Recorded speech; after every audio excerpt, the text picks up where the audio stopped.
పూరా లోకల్. ముఖ్యంగా సిగాచి ఘటన జరిగి ఇవాళకి దాదాపు నెల రోజులు పూర్తిగా వస్తూ ఉంది. చనిపోయిన కుటుంబాలు వాళ్ళ నెల మాసికాన్ని జరుపుకుంటూ ఉన్నారు. కానీ ఈ ప్రభుత్వం పూర్తిగా నిర్లక్ష్యం వహించి అసలు ఈ ఘటనను తూతూ మంత్రంగా ముగించే ప్రయత్నం చేస్తూ ఉన్నారు. ముఖ్యమంత్రి గారు సంఘటనా స్థలానికి వచ్చి ₹1 ఎక్స్గ్రేషియా ప్రకటించి వెళ్లారు. నెల రోజులైంది, ఒక్కరికి కూడా ₹1 రాలేదు. ఈరోజు ఆ చనిపోయిన కుటుంబ సభ్యుల్లో చూస్తే కొంతమంది మిస్సింగ్ ఉన్నారు. మిస్సింగ్ అనేది ఏం లేదు, కనీసం వాళ్ళ బొక్కలు కూడా దొరకలేదు, కాలి బూడిదైపోయారు. బూడిదైపోతే కనీసం వాళ్ళకి శవాలను కూడా ఇవ్వలేదు. ఆ ఫోటో ఉందా బాబు, అది అట్ట పెట్టలేదు. శవాలను కూడా ఇవ్వలేదు. వాళ్ళు పాపం అంతిమ కార్యక్రమాలను కాలిపోయిన బూడిద, ఆ కంపెనీలో కాలిపోయిన బూడిద తీసుకుపోయి కార్యక్రమాలు జరుపుకొని ఆ బూడిదను గోదావరి నదిలో బాసర దగ్గర కలుపుకున్నామని కళ్ళనీళ్లు పెట్టుకుంటా ఉన్నారు. ఇంత హృదయ విదారకమైనటువంటి పరిస్థితి ఉన్నది. ఇవాళ మొత్తంగా చనిపోయినటువంటి వాళ్ళు 54 మంది. ఉమ్మడి ఆంధ్రప్రదేశ్లో మన రాష్ట్రంలో ఎప్పుడూ ఒక కంపెనీలో ఇంతమంది కాలిపోయి మాడి మసైన పరిస్థితి లేదు.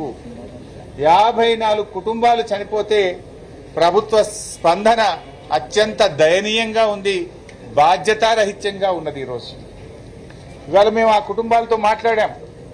మన నర్సాపూర్ నియోజకవర్గానికి చెందిన సిల్వేర్ రవి, ఆ కుటుంబం మిస్సింగ్ కుటుంబం. వాళ్ళ ఫ్యామిలీ మెంబర్స్ కిషోర్ అని వాళ్ళ బ్రదర్ ఇన్ లా వచ్చాడు ఇక్కడికి. ఆయన చెప్తున్నాడు, ఎంత తిరిగినా కూడా పట్టించుకోవట్లేదు. అరే మాకు డెత్ సర్టిఫికేట్ ఎప్పుడు ఇస్తారు, ఎక్స్గ్రేషియా ఎప్పుడు ఇస్తారు అని అడిగితే ఎస్ఎల్బీసీ చూడలేదా, ఎస్ఎల్బీసీలో ఇంకా శవమే బయటకు రాలేదు, మీకు బూడిదనైనా దొరికింది, ఏం తొందరపడతారు పోండ్రి అని అత్యంత బాధ్యతారహిత్యంగా అమానవీయంగా మాట్లాడుతున్నారని కిషోర్ అనే అబ్బాయి ఉన్నాడు ఇక్కడే. ఆ కిషోర్ చాలా బాధతో చెప్పడం జరుగుతూ ఉంది. అదేవిధంగా సోహెల్ అన్సారీ, జార్ఖండ్ రాష్ట్రానికి చెందినటువంటి వ్యక్తి, వారు కూడా ఇక్కడ ఉన్నారు. చాలా మంది ఉన్నారు కానీ 2-3 ఎగ్జాంపుల్స్ చెప్తాను. నేను బీహార్ నుంచి ఇక్కడికి రావాలంటే వచ్చిపోయినప్పుడల్లా 30,000 ఫ్లైట్ కిరాయి అవుతుంది. మా అమ్మ నాన్న ఒకసారి వచ్చిపోయాడు, నేను ఒకసారి వచ్చాను, వచ్చినప్పుడల్లా 30-40 వేల ఖర్చు అవుతుంది. అసలు ఎప్పుడు ఎక్స్గ్రేషియా ఇస్తారు, ఎప్పుడు డెత్ సర్టిఫికేట్ ఇస్తారు, మాకేం అర్థం కాకుండా ఉన్నది అని చెప్పి అన్సారీ కళ్ళనీళ్లు పెట్టుకుంటున్నటువంటి పరిస్థితి. మొయినుద్దీన్ ఖాన్ అని చెప్పి బీహార్ రాష్ట్రం, మొయినుద్దీన్ ఖాన్ ఇక్కడ ఉన్నాడు. 28 రోజుల నుంచి ఆఫీసుల చుట్టూ తిరుగుతా ఉన్నాను. 3 నెలలు అయిద్దో తెలియదు, 6 నెలలు అయిద్దో తెలియదు, ఏడాది అవుతుందో తెలియదు అని ఏమీ చెప్పట్లేదు సార్, మాకంతా అయోమయంగా ఉంది అని చెప్పి మొయినుద్దీన్ ఖాన్ బాధపడతా ఉన్నాడు.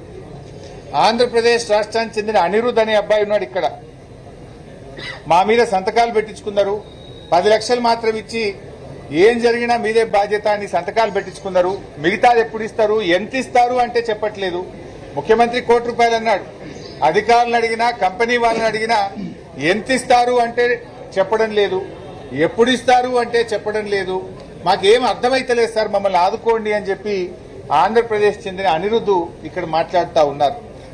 అదేవిధంగా సతీష్ కుమార్, ఉత్తరప్రదేశ్ రాష్ట్రం, DNA టెస్ట్ చేస్తే ఒక ముద్ద ఇచ్చిండ్రు. మా నాన్న ఆనవాళ్లు కూడా లేవు. ఒక ముద్దని తీసుకుపోయి మేము కార్యక్రమాలు చేసుకున్నాము. అయితే అక్కడికి వెళ్లి ఐలా అధికారి సుబ్బు గారిని కలిస్తే మెల్లమెల్లగా వస్తాయి, ఊకే తిరగద్దు అని మమ్మల్ని బాధ్యతారహిత్యంగా సమాధానాలు ఇస్తున్నారు. మాకు చాలా ఇబ్బందిగా ఉంది, మమ్మల్ని ఆదుకోండి అని ఉత్తరప్రదేశ్ చెందినటువంటి సతీష్ కుమార్ చెప్తా ఉన్నాడు. నేను ఐలా దగ్గరికి వెళ్లి అడిగాను, అక్కడ సుబ్బు అనే అధికారి ఉన్నాడు, బాధ్యతారహిత్యంగా చెప్తుండు. అడిషనల్ కలెక్టర్ని కలిసాం, ఎవరిని కలవాలో మాకు అర్థమైతలేదు, ఎవరు బాధ్యత తీసుకోవడం లేదు, మమ్మల్ని ఆదుకోండి అని చెప్పి మా దృష్టికి తెచ్చారు. అమ్మాయి సంజుదేవి ఇప్పుడే మాట్లాడింది. ఆమెకైతే ఆ చనిపోయినప్పుడు అంత్యక్రియలకు ఇచ్చిన డబ్బే తప్ప అందరికీ ఇచ్చినట్టు 10 లక్షలు కూడా రాలేదు. వాళ్ళ భర్త చొటేల్కల్, ఆయన చనిపోయారు. నేను మధ్యప్రదేశ్ రాష్ట్రం సాత్నా జిల్లా, అక్కడ ఉంటే ఇక్కడ డబ్బులు రావేమో అని అటు కుటుంబ సభ్యులను వదిలిపెట్టి నేను ఇక్కడే ఉంటున్నాను, ఒక్కదాన్ని ఉంటున్నాను, ఒంటరిగా తిరుగుతున్నాను, మాకు ₹1 రాలేదు. ఎవరి దగ్గరికి పోయినా అటుబో అంటే ఇటుబో అంటున్నారు, ఇటుబో అంటే అటుబో అంటున్నారు. కొంతమందికి 10 ఇచ్చారు, నాకు ఆ 10 లక్షలు కూడా రాలేదు, చెప్పిందేమో 1 కోటి, ఏమీ రాలేదు అని అమ్మాయి కంటతడి పెట్టుకుంటా ఉంది. అలా చాలా ఉన్నాయి. ఇంకా హరి ఉన్నారు, స్నేహరాణి ఉన్నారు, ఇంకా కొంతమంది ఆసుపత్రుల్లో వైద్యం పొందుతున్నారు. ఇలా హాస్పిటల్లో వైద్యం పొందే వాళ్ళు తీవ్రంగా గాయపడ్డ కొన్ని కుటుంబాలు ఉన్నాయి. ఆ తీవ్రంగా గాయపడ్డ కుటుంబాలకు 10 లక్షలు మాత్రమే ముఖ్యమంత్రి ప్రకటించాడు. వాళ్లకు 50,000 ఇచ్చి చేతులు దులుపుకున్నారు. అసలు ఇక కొంతమంది ఇప్పుడు ఇందాక చెప్తున్నారు, ఒక అబ్బాయి హాస్పిటల్లో ఇక ఆయన నడవలేడు, నడవడానికి 2 ఏళ్ళు పడుతుందో 3 ఏళ్ళు పడుతుందో తెలియదు అంటున్నారు. 50,000 ఇచ్చి చేతులు దులుపుకుంటే ఎట్లా?